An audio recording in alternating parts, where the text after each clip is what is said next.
Hello and welcome back with me, Admiral, joining me on a brand new game. For me, the game itself is not brand new. It's been out for a little bit of time now. It's called, I will get it up now. It's called Gunship Battle. It's very easy to locate, very easy to find. I will show you. So it's called Gunship Battle. So I'll show you how to get onto it. This is what the icon looks like. If you go to the Play Store itself, put in Gunship Battle Total Warfare. This is the game that I'm talking about. It's very, it's got good reviews. It's 4.2, over 10 million plus downloads. It has been out for a little bit. So yeah, it's got, 107,000 reviews and it's currently at 4.2 stars, which is pretty good in my opinion. So yeah, we jump straight into the game. I do apologize in advance.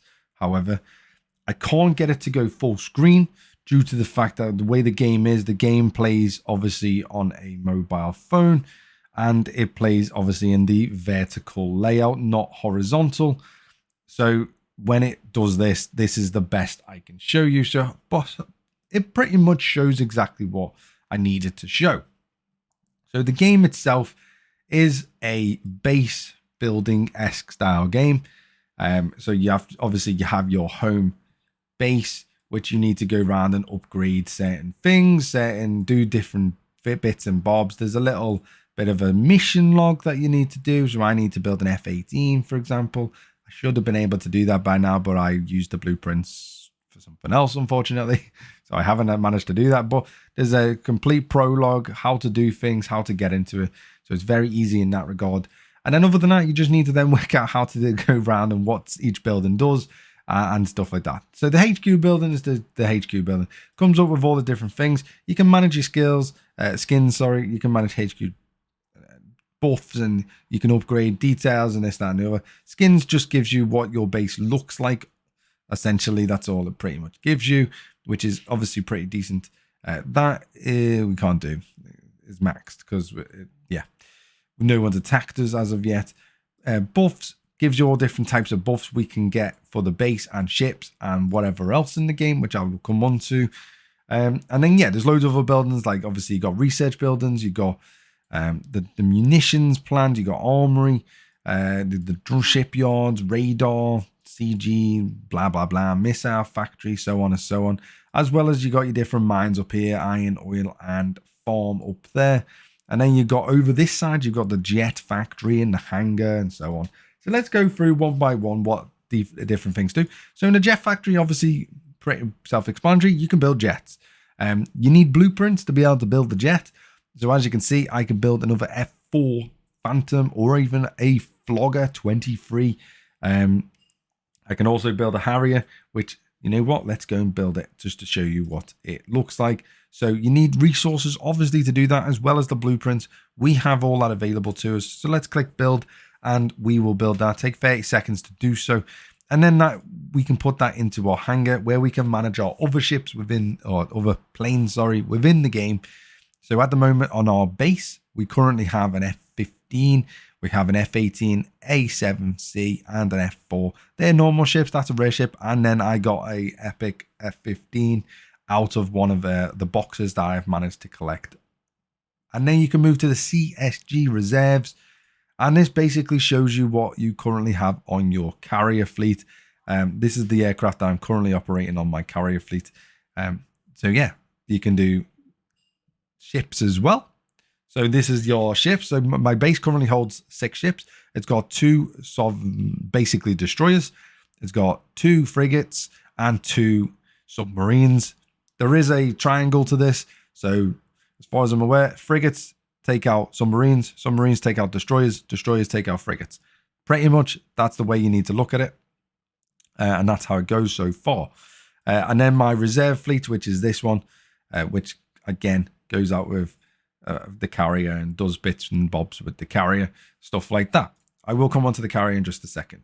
So there's the aircraft. It does a little fancy shenanigans to show you what the aircraft is. Gives you some stats and loadouts on the bottom right there to tell you all about it and stuff. And then obviously you get the aircraft itself.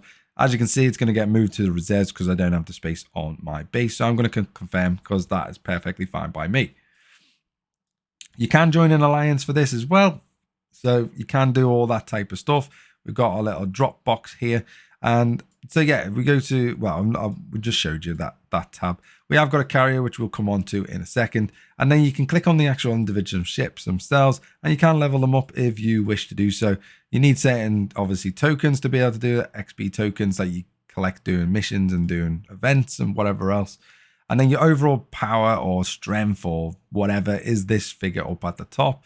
And that's an accumulation of everything that you have currently on the base. So my current base loadout is currently stacked with all the ships. It's got the jets. And then I have, obviously, armored vehicles, 25 tanks, 16 artillery pieces, and 12 infantry fighting vehicles with 27 missiles in reserve as well. They're all acting as defense.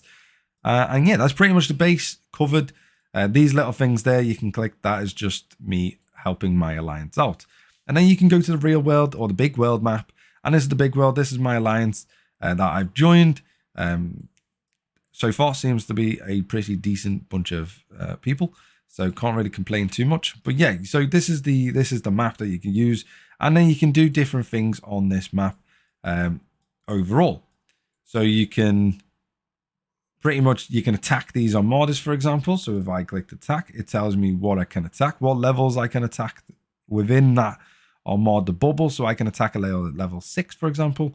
You do need energy to do this. I have 101 energy, so that's not a problem. But obviously, and then you can click auto battle if you really wanted to. But yeah, there's multiple different things that you can do. There's also interceptors if I can find one. There we go. You got all different levels of interceptors as well. So airstrike didn't really want to. Oh, good. It didn't do that good.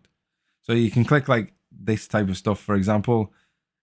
I must defeat level 4 first, so I do need to find a level 4 interceptors first. So I could do this one, for example, and you can do it with different types of things. Aircraft carrier, for example, can move around this ocean as well. So yeah, it can move around and it can do different things. So I need to do this one, for example, before I can go to there. But I need to do level 3, so I can do this one first.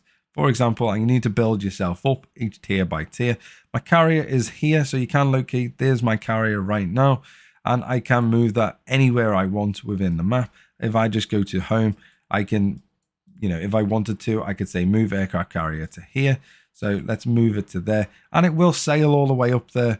Now I've done what I needed to do down there. It's going to sail all the way up there, and it's going to take 6 minutes to get there. And then I can operate my carrier out of this area, doing all what it needs to do, as well as fighting other people in real life as well. That this game obviously also allows that. Obviously, the caveat goes with this game is a lot of stuff is obviously pay to play. You can get a plethora of different things within the game that are all ranging from 79p all the way up to, relatively expensive. If you go to the shop, for example, I don't know if it's going to show it in here. But you got different stuff for different types of materials, all different stuff, daily stuff. So these are all the daily things. You can get currency. So this is how you buy currency, or your diamonds, your gems, whatever. And this is how you get them. So all ranging from 79p all the way up to £154.99. So if you are in the sort of realm of you want to start this game, this seems to cover pretty much every single price range you can ever think of for every type of eventuality or player in the game. Obviously, you don't have to, and I'm not personally going to spend money on the game. I don't see the need. But yeah, it's just a good game so far. I'm currently at level 7. My officer is level 7, as you can see here, AB219. Because that was the only number available to me. So yeah, AB219. And then, yeah, my base itself is currently sat at level 8, which probably will be level 9 very shortly. Obviously, everything is obviously locked behind certain things. So ships, for example, you can go into ships. You've got all the research that you can do. And then the next ship I want is the Olivia Hazard Perry class, for example. You need to be level 10 research building for this. Be able to build that sort of, which is a frigate, a tier 4 frigate. That'll replace, obviously, the frigate that I currently have in the game. And then air and ground as well. these are the same things. Obviously, things unlock, but due to the different levels. So, for example, level 9 will unlock me a BMP-2, tier 4 infantry fighting vehicle, which again will replace what I currently have in game. And then the M60, so on, level 12. And then the next artillery, which is the Paladin, is level 15. So you can see all that type of stuff in there. You can also see it in the armory itself. So if you go to build, this is all the vehicles that you can get in game for the ground vehicles. So as you can see, it goes up by level, tells you what level it is as well. So level 31 being the highest at the moment for the unlock of that. And you can also go to the aircraft or jet hangar like we did before. And it will also show you all the aircraft that you can get in the game as well, and tell you what levels you can get them. Just bear in mind with the aircraft though, level 15 is the max level to unlock anything in the game. However, caveat to that, you do need the blueprints to get them, so just bear that in mind. And yeah, you can't build them or upgrade them because you do need blueprints to be able to upgrade them as well. Like I've done to my F-18, I've got it to level 3, for example. But yeah, there's a little sneak peek. There is daily missions, there is daily challenges, quests, so on and so on. There's also a battle pass if you're interested in that type of thing. I think it's and items and so on. Where is the battle pass? It's there. Good. So it's in this building. The battle pass is here. So you got different missions that you can accomplish, and then you get the rewards for obviously accomplishing that. So there is a battle pass style thing. Obviously, there's a premium and a free if you want to go down that road as well. But yeah, there's a sneak peek. Sorry about the camera being so small or the video being so small. I can't change it, unfortunately, but hopefully, you know, maybe you can come along and you can join me. You know what my name is in the game, so come along. It's on mobile as well, so you can play it on mobile. Getting into the game, it is a lot of the stuff is very finicky because it doesn't take very long to research. So you might be clicking in and out of it quite a lot for the first, say, hour or so of playing the game. But after that, things get a little bit longer and a little bit less sort of time consuming. And you'll run out of resources like I have so far. So you'll need to wait for resources to build up and stuff anyway. So yeah, please come along, join me. You know my thing in game. Hit me up in game with an invite or something like that. And I'll see you over on the battlefield. Bye-bye for now.